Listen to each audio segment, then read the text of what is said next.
Are you thinking of moving to Charleston, South Carolina? Great. Let me guess. You saw a reel of someone drinking a mimosa on King Street and thought, hey, I could totally live there. And now you're Googling real estate like you're about to join the cast of Southern Charm. But here's what nobody tells you. Living in Charleston is equal parts dream life and mosquito-sponsored therapy sessions. Yes, it's gorgeous. Yes, the food will ruin your life.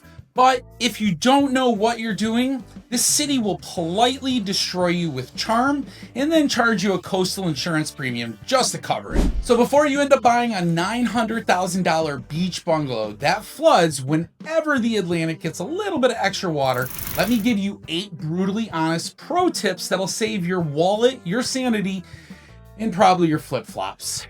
Oh, and if you're easily offended, you might want to click off now and go watch a Zillow ad narrated by a golden doodle. Keep it real, homies. Yeah, this could hurt some feelings. All right, tip number 1, find your bubble and find it fast. So Charleston isn't a city.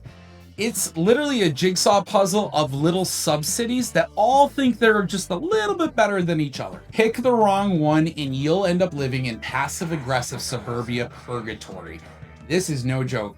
Listen, you want to make sure you align with the lifestyle of the neighborhood. This is something I talk to all of my clients about because at the end of the day, if you aren't aligned with the lifestyle of that neighborhood or the people that are living there, you might be absolutely miserable. This is something I talk to a lot of people about. A lot of people look at the numbers here and they go, hey, we're buying the house for the price. And really, they don't care about the neighborhood or lifestyle until a couple years go by. And then it's like, shit, we should have bought here. You blew it! So in order to stop yourself from doing that, you got to reach out. Now, let's talk about downtown Charleston, right? It's gorgeous. It's historic. It's certainly romantic. It's where I like to bring my wife on date nights. You know, earn those brownie points. Until you're dropping $7 for a coffee and $1,700 for a 1-bedroom apartment above a bar where the music just absolutely never stops. So you're not really sleeping, you're vibing forever. And it can suck because rent here is expensive. Oh, so many of you reach out and are like, Ryan, can you help us with renting? I don't help with renting. It's not my forte. And to be honest with you, there's not a whole lot of money into it because the people who are the actual owners of the properties, they don't really want to pay a compensation to anyone. They just want to work with the renter. So again, that's something that is frustrating for a lot of you. I get it, but that's the way it is here. Now let's talk about Mount Pleasant. This is where families go to win the HOA Olympics. I've never seen a blade of grass out of place in Mount Pleasant, but you will get a sternly written email if your trash can linger outside more than 24 hours, okay? So make sure you get your trash can in. Now, let's talk about Somerville. Somerville is welcome to Charleston's adjacent, right? I mean, it's where value lives. This is where you get your best bang for your buck. Talk to people about this all the time. So many people are like, oh, we want to live by the ocean. We want to be 15 minutes from the ocean. I'm like, cool. This is what it costs to live 15 minutes by the ocean. Oh my God, what about this house? And I'm like, that's Somerville. Somerville's 45 minutes from the ocean. Oh yeah, we like these prices better. Of course you do. They're great neighborhoods. They have strong schools and enough traffic to give your GPS an existential crisis. Mine is ready to commit suicide some weeks because it keeps having to reroute me because of all the accidents and the different traffic patterns. So yeah, it's fun. Now let's talk about Johns Island. This is Charleston's backyard. You want chickens, boat ramps, roadside produce stands, and the occasional armadillo in your yard? Boom, you found the spot. Johns Island is it. And let me tell you, I really love Johns Island. It feels like you're driving through like The Notebook, right?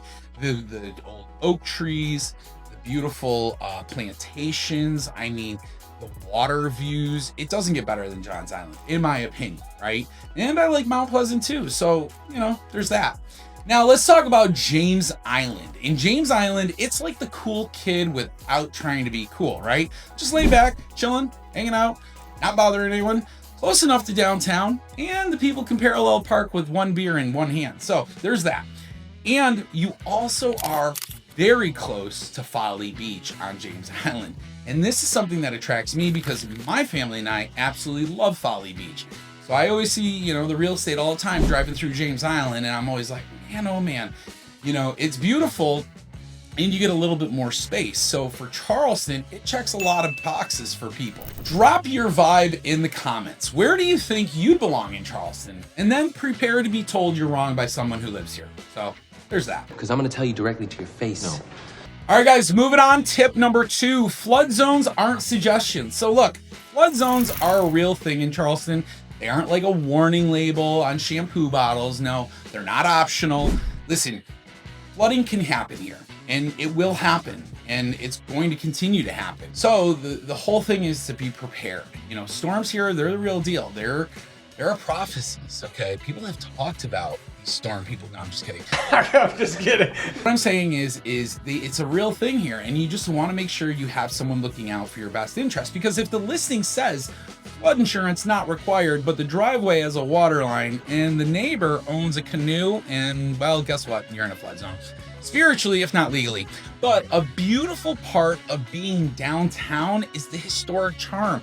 And let's just be honest, that's one of the big appeals to Charleston is the downtown atmosphere. So congratulations, you just bought yourself a rice paddy. I mean, listen, there are entire neighborhoods where the locals keep flood boots by the front door like it's a fashion statement. And that's not a joke. I mean, they really do. Even people keep flood boots in their car. And you just can't fight the water here. The water always wins. So either buy high, literally, or bring a kayak, because any home that's going to have some sort of really great price and it's close to the water and it's in a flood zone might be a long-term problematic issue, especially if you're close to the water. Pro tip within a pro tip, when your agent says raised foundation, that's code for this sucker has seen some things and they had to raise that home up. And that's pretty common here. I've seen homes in Folly Beach, Johns Island. I've seen them have to actually lift a home. So real talk though, if your house comes with a snorkel to get through hurricane season, you're not living a coastal dream. You're prepping for Waterworld. And we all know how that movie ended up. Tip number 3, your budget will cry. Your moving budget. Yeah, it's not ready. And it's out here thinking you can get a 4-bed, 2-bath in a cute area for about $400K in Charleston. In this economy, with these insurance rates, I don't think so. But look at the property taxes down here are pretty solid compared to places like New Jersey or California or New York. But you know what's not solid? The wind and hail coverage on a roof from 1998. Some of these homes, you really got to check the seller's disclosure because some homes have seen some storms or the roof has been there for 20, 30 years. It's seen some things, and we have to do our due diligence to make sure we have a solid home inspection. More importantly, we look into the flood background of that home. And don't get me started on flood insurance. One neighborhood can be $700 a year. The one across the street, $4,800, and a blood sacrifice to people. So yeah, there's that. And here's the real kicker. New construction neighborhoods in places like Nexton or Cane Bay, they sometimes lure you in with those shiny countertops and a community pool, but then boom, you're paying $1,200 a year in HOA fees plus a $900 a year district improvement tax to make sure your neighbor's mulch is regulation brown. All right, mini rant. People say Charleston is cheaper than New York. Sure, if you ignore the fact that Charleston might randomly hand you a $700 electric bill and a homeowner insurance quote that reads like a ransom note. But listen, it is cheaper here overall, right? Like there's certain things that cost more or certain things that actually there's a fee for where there may not have been a fee back up in New York, but you were paying $12,000 a year in property taxes. So there's a lot of trade-offs, right? You might be gaining smaller taxes or going up into a yearly vehicle tax. So again, people just need to understand that. I always laugh when somebody says, "Oh, Charleston's cheaper than New York." I mean, it is, but then there's like certain things that aren't. You have to really weigh out your choices and your decisions and see what's going to be the right fit for you. All right, tip number 4. This one should be an obvious one. Don't buy without a local agent like me, obviously. Oh yeah, that's right. Duh, let's go. I don't care if your cousin Sally just got her license in Ohio. Unless she's moonlighting as an alligator trapper, she's not equipped for this market. And listen, Charleston is all about being hyper local. the kind of place where 2 streets over can be a completely different flood zone, different school zone, and a different level of do not walk your dog after dark here. Okay, so in order to know where those areas are, you're going to need someone who understands this market. Builders here, they're like smooth talking magicians. Free blinds, free fridge. Hey, we'll pay your closing costs. They say, while forgetting to mention there's a $10,000 lot premium, or the HOA president thinks Christmas lights are a hate crime. Again, it's just something to think of when you're relocating here. What is going to be the best option for you? Guys, a lot of my points here that I'm making are things that I've just experienced or I've heard about.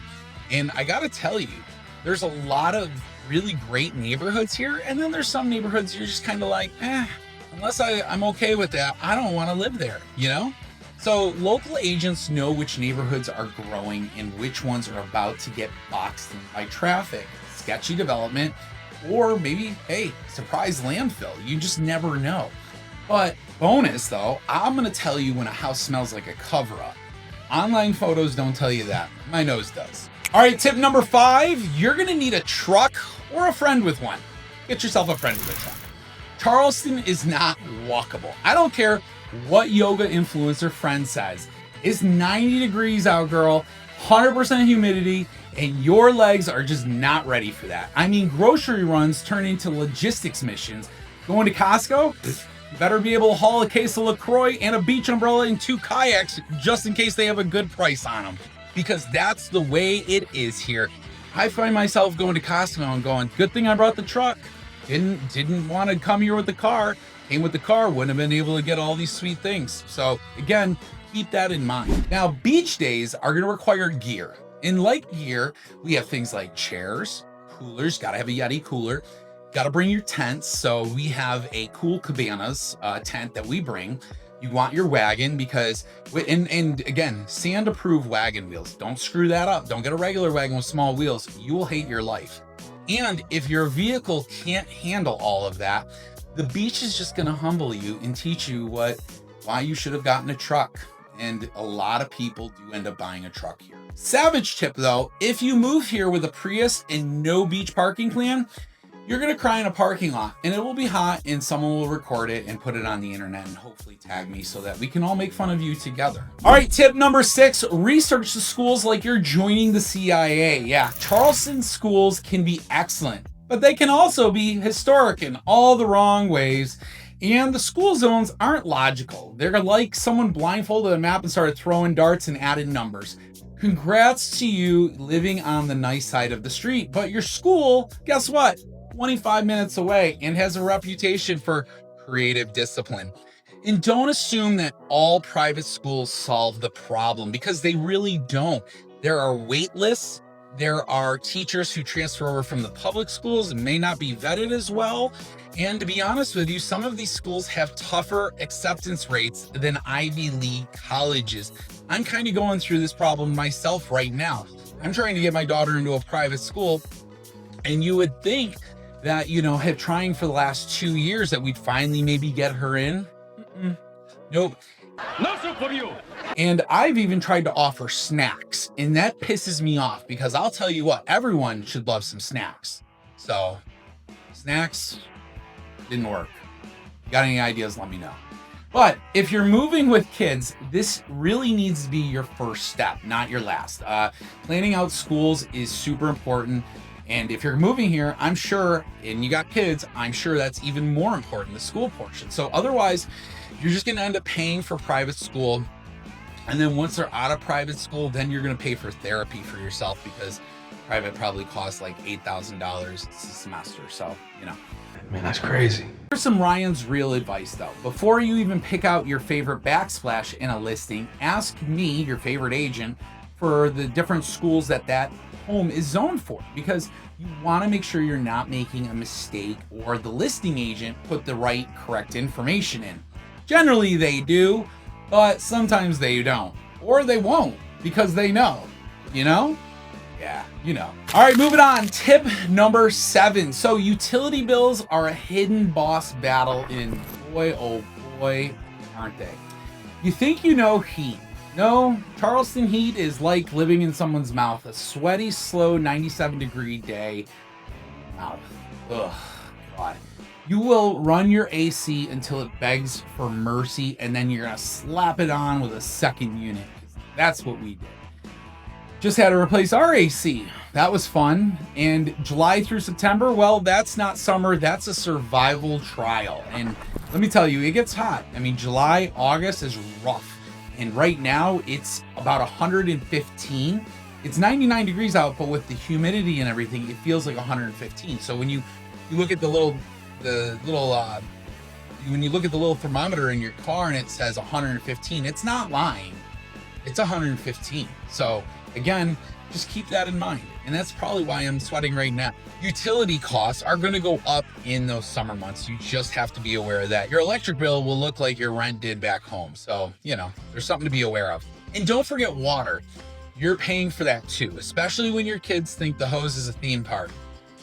Boy, oh boy, don't let them run the hose all day. That'll cost a fortune. Now here's a bonus tip. If the house that you're buying or looking at doesn't have ceiling fans, well, guess what? You're gonna wanna install those because ceiling fans are gonna be your friend in the summer months, and so are blackout curtains. A lot of people don't think about those, but I'll tell you what, those come in handy for keeping your house cool. And popsicles, guys, go old school. Remember those old school popsicles? Cut the little plastic top off and then suck it all out? Those are fantastic for the summer months. And minimal physical movement from noon to 4. Don't do any physical movement. Gotta run early in the morning, late in the evening. Don't go in noon to 4 because you might pass out and not make it back home. Just telling you the truth. All right, guys, we've come to our final tip. Tip number 8, embrace the chaos or tap out. You can't outplan Charleston. The city runs on vibes and shrimp, and the sooner you surrender to it, the better. I mean, you're gonna sit in traffic a lot, sometimes for no reason, sometimes because a drawbridge decided it's feeling dramatic and a boat wanted to go underneath. But you just need to understand that it's not a perfect world anywhere, but here it's nice because you've got a lot of great amenities. There's the lifestyle, there's so much to consider. You will get lost downtown. All the different streets have the same name sometimes, King, Meeting, Queen, Church. It's a monarchy in gridlock, to be honest. But what I'm getting at is it's beautiful down there. So if you're somebody that's considering moving downtown, or you're considering areas like Somerville, they're really great areas. You just have to get used to the lifestyle. Now, will you go on to an event and forget bug spray? You're gonna regret that. Don't do that. Don't go to an outdoor wedding at Magnolia Plantation and not spray up on some bug spray. You will be 80 years. And another thing is you're gonna think hurricane season is just a maybe until you're in Lowe's fighting someone for the last generator. So plan ahead. Don't just kind of go, oh, we'll worry about it when it happens, because that's when everybody goes to the store. That's when everybody's getting the last toilet paper, last paper towels, the last bottle of water. Plan ahead. Buy a home with a Costco closet. I talk about it all the time. This will save you in these cases. And pro tip, guys, Charleston isn't just about convenience. It's about charm. Weird, old school, slow cook charm. You gotta lean in, laugh through the frustrations, and just keep a change of shoes in your car, because trust me, if you decide to do any outdoor activities, you're gonna wanna change of shoes, whether they're sweaty, wet, or muddy. It just happens. All right, guys, if you made it this far, you're either deeply committed to moving to Charleston, or you're already living here and you're just watching this to feel superior. Either way, smash that like button, subscribe, and please, for the love of all things fried and buttered, don't move here blind. Watch this video right here if you want to know what neighborhoods to definitely avoid unless you enjoy chaos, confusion, and HOA nightmares. Click this one.